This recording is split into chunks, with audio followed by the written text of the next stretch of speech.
Welcome, I'm Kyle, and this is a special report, a special episode of Nosferanews that we are broadcasting as a separate mini episode for you guys because we had a lot to talk about, a half hour worth of Nosferanews content to bring you, with also a special guest, a man in the street, our buddy Austin from the beautiful, sunny LA area, and we hope you enjoy it.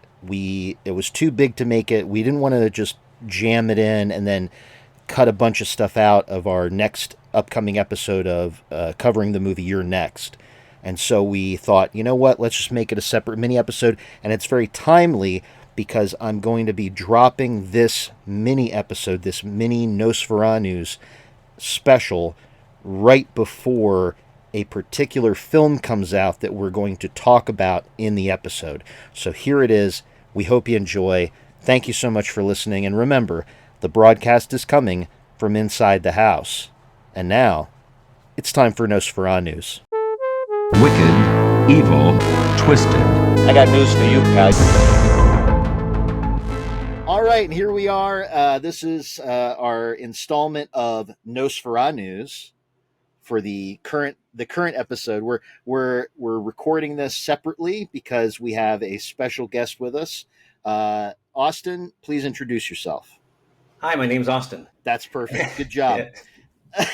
We're done. See, no prep necessary. Yeah, no prep. We don't prep. You knew your name and everything. My name's Austin. I knew these guys when they were little pieces of crap, and now they've grown up to be big pieces of crap. And now you make it sound like you were our babysitter or something. Yeah, no, we're the same age, if you can believe it. But yeah, so Austin, unlike, I mean, for most of the listeners, you know that I live in Pennsylvania. Brad lives in Rhode Island. Austin, he is at the center of it all when it comes to the horror movie Hollyland, because Austin resides in the greater LA area, correct? That is correct. And so, Austin, you got to attend an event, and this is the whole reason we're doing this. The whole reason we're having a special guest. Austin is our man on the street. Austin, where did you go? Man on the street. So this last weekend we went to Monsterpalooza in Pasadena at the Pasadena Convention Center. It's a yearly gathering of the people in the industry, mainly around those who did visual effects makeup. So, for example, Stan Winston's team was there, and it's not just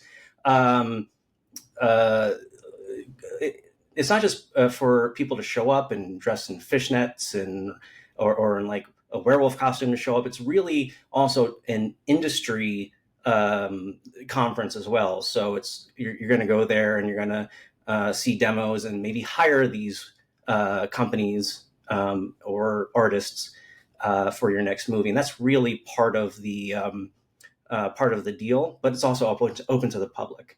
And I had the pleasure. When we talked on the phone about it, you described it where it's sort of like half fan convention, half fan convention, and then really half kind of industry trade expo. Show. It's like a trade show. Exactly. Trade show so thing. you had a lot of meet and greets with like David Arquette was there, and quite a few others. Who's the guy who was the Doug Jones? Doug Jones was there. Oh, okay. Quite a few people were there. So it's half fan convention, half industry trade show, and it was quite larger than previous years, from what I understand. I got to attend with two heavyweights in the industry, and so I was able to sort of get some backhand, overheard a lot of conversations and such with different. And I got to interact and talk with like a lot of people who did a lot of like really cool stuff with movie makeup, for example. If there's preparation, the guy who designed the Predator, who actually built the actual costume, for example, got to spend a lot of time with him and talk with him, thanking him for scaring me as a 10-year-old. Wasn't that Stan Winston? Stan Winston did the concept, but this is the person He who did actually. the concept. Oh, I This is the gotcha. person, and so also there's a lot of concept artists there as well. For there's a lot of it was also there's a lot of cross pollination with the movie industry and video games, and so for example, a lot of like the Naughty Dog people were there. So like got to meet the person who and talked with the person who designed the not the zombies for like The Last of Us, the I forget what the clickers and such, and also for like all their other IPs. And so yeah, so I'm trying to think of some other people. So what was the as far as the horror movie industry, the design studios and things, what was the coolest thing that you saw while you were there? Like as far as that end of things go. There's a couple things. I would say the person, so the team that built the Rancor for Boba Fett had the Rancor there, and you could pay to sit on it and take photos. And so my son, we paid and was able to get up there and get a couple photos of him riding the Rancor. And I got a chance to meet the guy and talk with the guy, very large built fellow who designed and his company built that for Boba Fett, which is really cool. While you were there, you got to see a lot of the different booths, the different small studios that are showing off designs, that are showing off creative work that they've done, selling maquettes and sculptures and things like that. So what was a few of the things that you saw when it comes to the actual effects studio, kind of vendor displays? Yeah, absolutely. So the maquettes you mentioned. That's Steve Wang. So that's the guy earlier who he actually did the actual model of the Predator. He made the models for Gremlins. He made the makeup for Hellboy. He had his booth there. His company name is Elite Creation Collection, and he's selling these maquettes of various movie monsters. I asked him; he's not selling them online yet, just at the in person or at the trade shows. But they are super high quality 3D printed from designs that he made himself and then scanned into the computer, and they look amazing. And I did see, because you had kind of sent out some video. I saw where you had shared some video of it, and I saw where they had things like different space aliens, things like that, and they did have the Reapers from Blade 2. Yeah, the Reapers from Blade 2. I saw that kind of sculpted. It looked like it was like something like you could hang on a wall. It looked like it had a flat back. Yep. And they're all unpainted too, which I think is actually kind of cool, because I know there's a lot of crossover with the sort of like D&D model makers and people and they're into like painting their own stuff. And so I thought it was kind of cool that he had stuff that you could like take home and paint up yourself if you wanted to. Yeah, and he also had, I think his favorite his favorite piece was the Mole Men from, I escaped the movie, the movie, the name escapes me, but it's like a 1950s movie, but the bad guys were the Mole Men, and that was his favorite piece, and it looked great. But that was really cool to see and to talk to, again, because of the sort of behind the scenes sort of access that I had.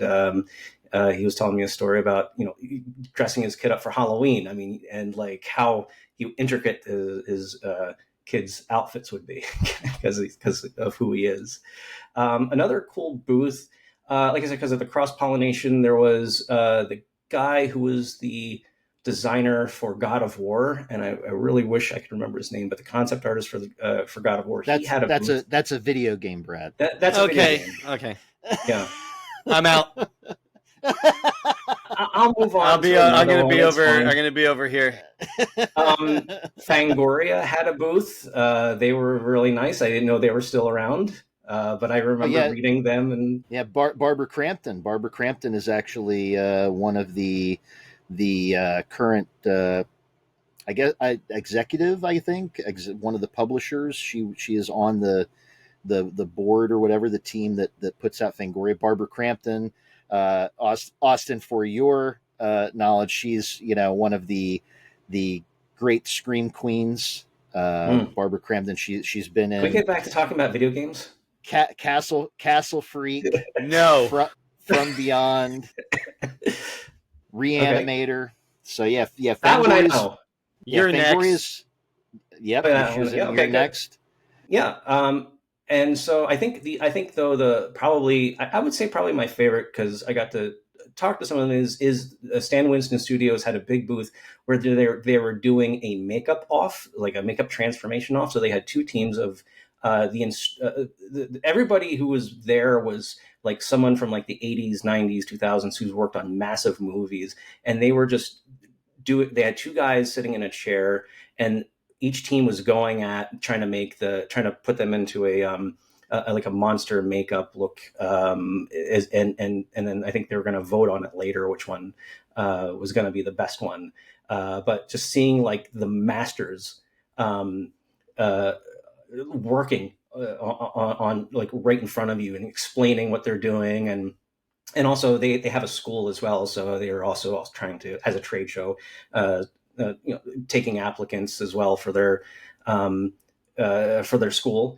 And the name escapes me. There was a big time, somebody was saying, this is some big time producer guy right here, and he was there talking to them about whatever projects openings they have next, and so there looked like there's business happening right there, to my left type of thing. So which is really cool. Yeah, I know. Tom Savini. Tom Savini is he has a school as well, based there in Pittsburgh. So yeah, it's kind of, I think Stan Winston is kind of your West Coast guy, and Tom Savini is the East Coast guy. But yeah, I've been to a convention or two where they had people doing like a full recreation of their on-screen makeup. Mm-hmm. So you could go and you could sit there for like 2 hours and watch the makeup be applied, and then after that they would go in that like full like camera ready makeup, and they would do like their paid photos. You could do like the professional photo shoot where you go in and you pose with the character fully made up. So yeah, it's pretty neat to watch that. Yeah, it was really cool to see and talk about how all the pieces were sort of pre-made and pre-scarred, and so they would apply like a small piece here, and then a cap, and then sort of like the cheeks here, so that way it could fold along with the human skin, the way it folds, to better simulate like actual human folding and get more acting out of it, as they explained it, which was really interesting to see. You saw, you'd see these things in the behind the scenes, but to see it actually happen in front of you, it was really cool. Yeah. Brad, do you have any questions so far? so Thanks for your contribution, Brad. So now, Austin, you did mention that without naming any names, but you were kind of privy to a few conversations about what type of developments are making the makeup and effects industry nervous. Yeah, everybody's really concerned about AI. So my background is actually in software architecture, trained AI integrations at Microsoft. So this is what my day job is, AI integrations, and I could tell you that there's a lot of people. So you were actually going to be the link. You're going to be you were like, oh my enemy. God, this is the Terminator like 2 enemy scenario. Yeah. So when the world blows up, it's because of people like me. Yeah. No. So so the conversations that I was hearing was really about, a lot of people are concerned because you've got, AI is coming. I mean, if you've seen like the new video generator, the Veo 3. The Veo 3 is it's just gonna get better. And at some point, pretty soon, you're not. So the concept artists are really concerned because now you can put in a prompt and say, make me the new superhero. But the problem with that is that all these AI models, if you say, build me the new superhero, it's going to be the coolest superhero ever. And it spits out an image. All it's doing is it's using all the previous superhero images that it has in the past. So it's derivative. It's nothing new. And so luckily, from what I've been hearing, is that Kevin Feige, for people who are in the room at these meetings, that some of them don't care about AI. It's not going to give them anything new and exciting to draw customers, to draw these eyeballs. What use is it if they've seen it before? And others, and so there's a gamut between that, which is we're not going to use it, versus maybe it'll be part of the tool chain, just like how After Effects is part of the tool chain, or ZBrush is part of the tool chain, or Photoshop is part of the tool chain. So it's just another tool in the toolbox. And so there's some not all are like that, but there's a lot of worry about the AI revolution that is here with movie making. Because I've already seen on things like Instagram and things, there's like accounts that are all they're using this new technology, this new Veo 3, and they're creating, like, one account is like, it's supposed to be like a young Bigfoot living in the Great White North, but he's supposed to be like a streamer. And so you open up the videos, and it is a very lifelike looking Bigfoot looking directly into the camera with a headlight lamp on. And he's going, "Hey, what's up there, gooners?" And he's like, "Yeah, so I came upon this campsite, right? And I hope this guy's friendly because I dropped my backpack in the river and now all my matches are wet." And it's like Bigfoot talking to the camera. So, I mean, it's leaps and bounds right now. Yeah, and by this time next year, it's only going to get better. And there was also a lot of talks about the ethics of stealing their work and reusing it to take their jobs, basically. And so that's a major concern as well with AI. That's a whole other side of it. The ethics is a whole other side of it. But definitely, AI was a large topic of conversation. Brad, what's your position on AI? Well, you know me. I've said it before on the podcast. I usually associate AI with the killer robots in Terminator. As you should. As you should. So I'm not. I've thought about AI possibly replacing me as in pest control. So because they're already starting to come up with new technology where guys like me are going to be replaced, which is why I'm glad I'm in management, I guess. Yeah. But other than that, yeah, it's more of the Terminator 2 scenario that I fear. Yeah, you're not worried about killer Instagrams. No, I'm not. Nope. I'm certainly not worried about it. And never mind. I'm gonna get myself in trouble. Nope. Not gonna get on that road. Okay. AI significant others? Is that where you're going? I was just want to make sure that's not. Okay, good. You're about to ask something though. What were you about to ask, Brad? Well, I don't know. Sometimes it feels like robots are just spitting out some of these scripts anyway in Hollywood. You know what I mean? With some of these movies that come out. So, and some of the endless sea of crap on Netflix that you see. I'm like, how are they spitting these things out so quickly? So I don't know. Do I really care about AI taking over Hollywood? Yeah, I don't know. No, they'll probably make shit I'll watch. Quite frankly, at some point, probably it's going to be used. Yeah, but I mean, especially in horror, if they're just going to take from the things that they know that people gravitate to. They're just going to write scripts to that and just make likable horror. So, yeah, I think it's not innovative. Maybe it's not pushing any envelopes, but it's going to be watchable. Yeah. I think. Oh, go ahead. No, and I would say just what I went back to earlier. Like without a doubt, if we haven't seen it already, it's like the good execs will say use it as part of your tool chain.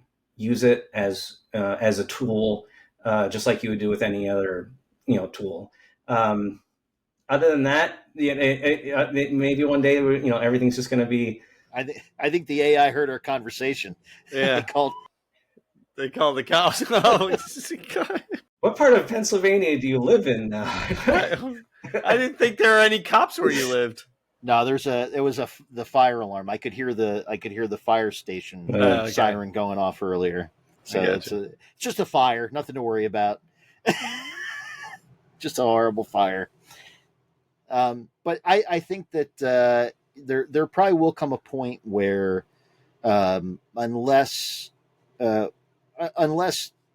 specifically kind of corporation, like you're always going to have your greedy sons of bitches who are like, oh, we just want to pump this thing out. We just want to make a bunch of money as quickly as possible. That's very accurate. They're going to use AI writers. They're going to use AI generated special effects. They're going to use all this stuff. Think about it this way, just to reinforce my point earlier. Like, if they just use AI to pump out another Halloween movie, you're not going to go see it. Well, but that's what I'm saying is there comes a what I was getting at was you're going to have that, and then you're going to have some of the people, some of the producers and things, and they're going to use them as more of like a creative stepping stone to where, okay, let's get our baseline script from the AI. But then it doesn't mean that script's going to be necessarily good. I mean, I would say if the AI could come up. Yep, you're just reinforcing my point, though. Yeah, and I would also argue too, like, oh my God, oh no, AI is just going to make another video. It's just going to be it's going to be a shitty script. What was fucking Halloween Resurrection? Yeah, like you've got how many sequels are just copy and paste of the originals? Like, oh my God, yeah, true. You don't need AI to do that. You don't think AI could spit out a Friday the 13th like that? Sure, okay. Just and that's location. The thing is that there I think has to be a recognition of the human element of creativity, like Ben Affleck. Listen. Affleck put it really well. Ben Affleck put it really well. He said, you can have AI write up a script. You can have the AI put all the pieces together. He said, so much of what they do, like in film, television, stage work, is the actors and the director then getting in a room and working on it. The thing that comes from the writer isn't always what ends up on the screen.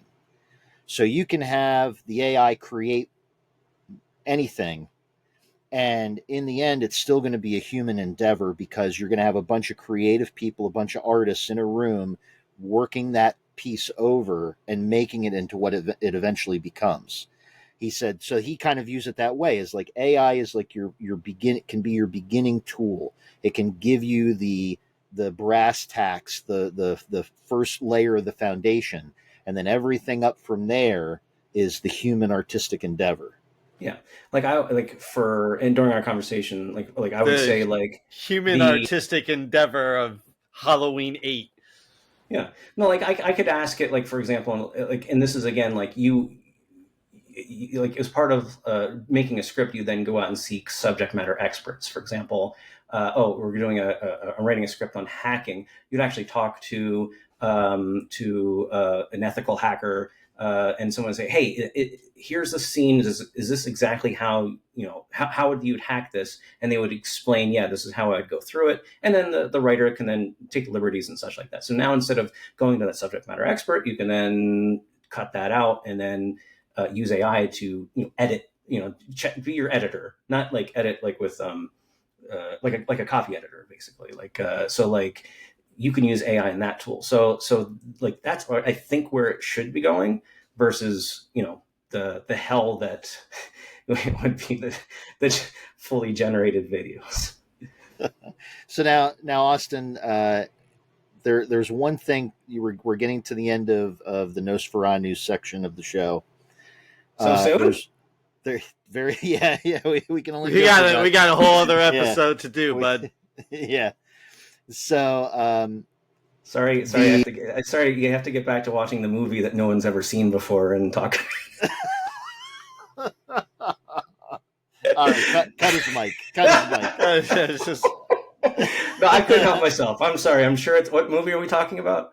Kyle, You're you next. said this was You're going to be a next. good idea. You're like, I'm You're next. excited about this. This is going to be good. And I was like, I don't think so, but whatever you say, Kyle. You know, hey, conflict brings clicks. I'm just trying to give you guys clicks. Yeah.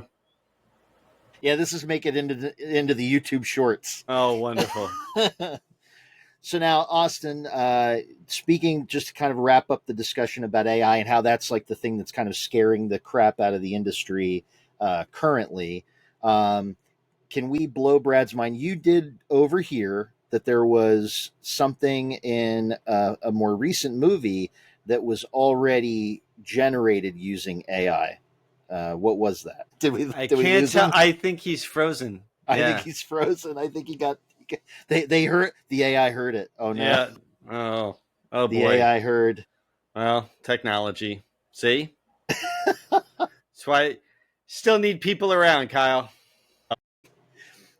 So Austin, you did tell me one thing about this whole kind of the fear of AI and a big movie that came out not too long ago that has already used it, and it just nobody knows necessarily Again, that they used it. And so what movie? This is completely, overhearing secondhand, not unverified, but I did hear that Ghostbusters Frozen Empire, for its big bad guy, used AI to generate the bad guy. Again, completely unverified, but that was sort of the rumor at the conference. So I wanted Brad to hear that because I thought it might blow his mind. And the person who did the ghosts in the first one was not asked back and basically left Hollywood. Yeah. So it's something that does it's taking jobs type of thing. So which again, as you were talking about earlier with the greedy executive, you're very accurate with your description of what a executive is. It may already be quietly having a point. Again, completely unverified, just completely rumor stuff. But that's what I heard. Well, like you said, it's here, right? Well, all right. Well, yeah, it's here. Yep. Yep. No Get going used to back it. now.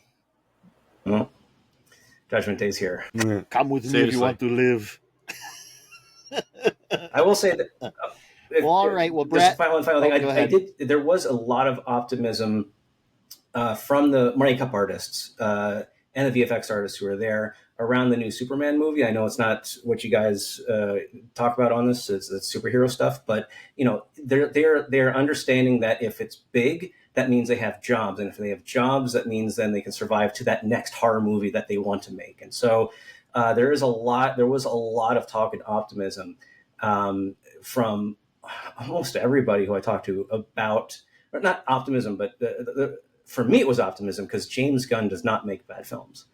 From Slither to Super to obviously Guardians of the Galaxy, he does not make bad films. I'm excited for it, but there was a lot of talk around Superman doing well. If it does well, that will get them to the next movie, the thing that they want to make. Not saying it was not bad, but just saying that, if they want to get to doing horror movies, which a lot of them they're all horror centric. Every single person there was way into horror movies. Talk about them in horror movies for a long time. They're all making the figurines with and statues and clay things and paintings, drawings about horror stuff. And they really loved horror there at Monsterpalooza, and they just wanted to maybe get back to doing more of that. And hopefully that this does well and gets them to that next horror movie, that really good horror movie. Yeah, and that's kind of where I started the conversation.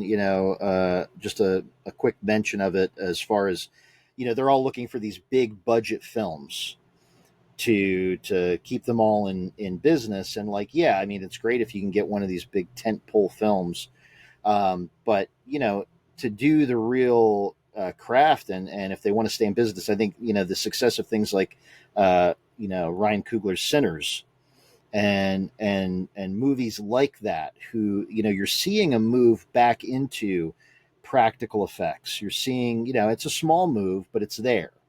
And if more movies like that, like the Terrifier franchise, if they keep packing people in the movie theaters like they have been, I would think if you're one of the creative design effects types, like that's where you want to be, because that's going to be, guaranteed constant work. I think the kind of pinning your hopes on these giant big budget movies, especially in a genre like superheroes that people are kind of getting sick of. Thunderbolts did horrible, Fact check that. so I think that may be a kind of a false basket to put your eggs in. Thunderbolts is, it's setting up to be the second lowest grossing. Looks like it got movie some good for Marvel. reviews there, bud. It's critically well reviewed. It's got a good Rotten Tomatoes score, but it's not making the money. It had a budget of $180 million. Opening weekend, $74 million. Gross worldwide, $374 million. Yeah, so you basically multiply the budget by 2. That's like the marketing, and so you're about 400 million. So it probably broke even. That sounds like. Yeah, and that's the thing. Yeah, it's not a flop. It's not. What was the last Marvel movie that was out before this? The one that really tanked. I'm trying to remember. Don't ask me, man.